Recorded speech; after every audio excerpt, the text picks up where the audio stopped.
Hi there, and welcome back to my Central Virginia no-dig garden. My name is Rebecca. If you've not been here before, welcome. Well, today I'm going to transplant my eggplants out.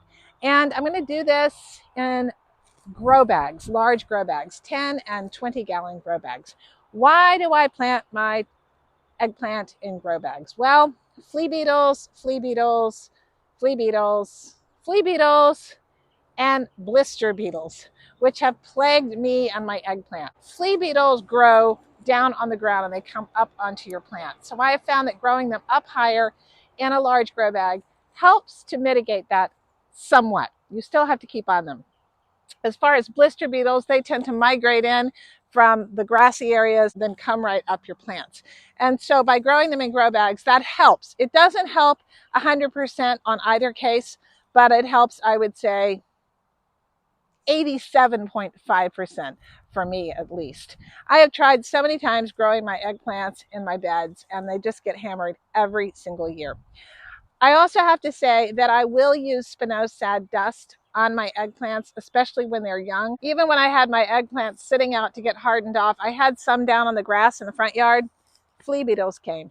The plants will recover. I dusted them and they will recover, but they need a little TLC. It's also supposed to finally rain here, and I want to take advantage of that soaking rain to help all of these plants get started. The downside of growing things in pots and containers is it takes more water and it takes more fertilizer. In my normal garden, I really don't fertilize that much. Put a lot of compost and alfalfa pellets and heavy hay mulch down in the fall during cleanup. So I really don't need to amend my soil much at all during the growing season or in the spring. But growing in containers is an entirely different matter. You just have to water constantly, and that watering is going to pull out all of the nutrients. So you've got to add fertilizer.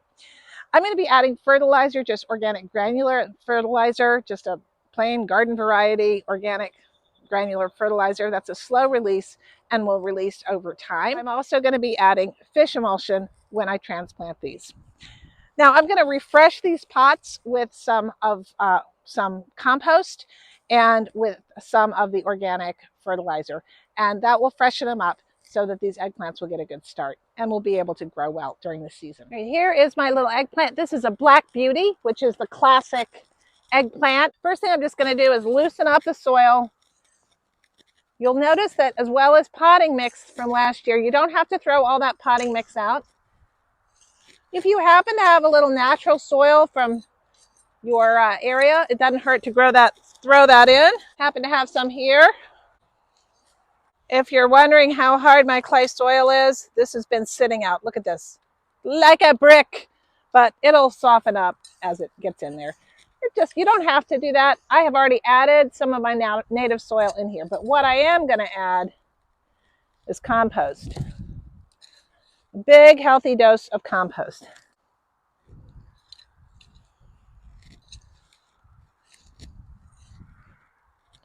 Let me go ahead and put this organic fertilizer in too. You're going to mix that down pretty well. Honestly, if all you have is the fertilizer and the potting mix, that's just fine. It'll grow. I can also top dress this with some compost. You can do eggplant in a 10 or 20 gallon pot. I wouldn't go any smaller than a 10 gallon. Because they have a fairly large root system and they are hungry plants that need a lot of nutrient. All right, Mr. or Miss Black Beauty, I'm going to go ahead and put you in here. Again, the Black Beauty is the classic eggplant. It's the kind that you most often see in the grocery store, the regular grocery stores at least. I'm going to also plant two other kinds of eggplant that I really like. The ping tong long, which is like an Asian style eggplant, and I'm also going to plant little fingers, which I totally love. Next thing I'm going to do is just water this in with the fish emulsion. It'll knock this dust off, so tomorrow or when it stops raining, I will come out and I'll put more spinosad dust on it. You just put about 2 tablespoons of fish emulsion into a gallon of water. The fish emulsion is going to be instantly available to the plants. So that's going to help them get over their transplant shock. And It's going to heal them up a little bit too from all that flea beetle damage. That's what those little holes on there are. You can put it straight on the plant. I'm just going to go ahead and give the whole pot, I don't need to give my handle there, make it smell like fish, but I'm going to let everything get soaked down. Eggplants are big plants and they need support. So you can put a stake in and support them, or if you have old tomato cages, that will do. Tomato cages, that will work just fine too. You want to go ahead and put these in at planting time. Why is that? Well, the roots are going to go out, and you certainly do not want to disturb those roots. So putting it in right now is a safe time to do it, just in the center. Well, I'm going to go ahead and get the rest of these plants in. There's a big, huge thunderstorm coming up, which is good. We need the rain, but I want to hurry and do that.